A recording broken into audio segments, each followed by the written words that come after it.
গুয়াহাটিতে একটা হোটেল নিয়েছি। এখানে দুটো সোফা আছে। আসলে আমাদের রুমটা দেখে নিই।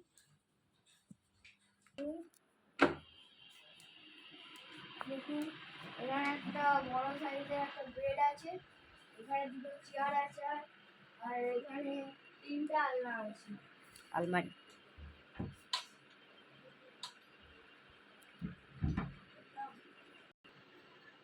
এখানে একটা ব্যালকনি আছে।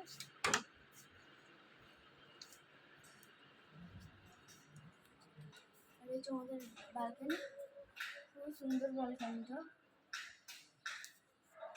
আর রুমে আছি।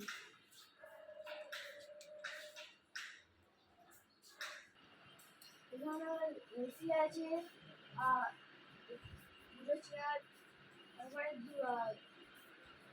জল খাওয়ার একটা ব্যবস্থা আছে।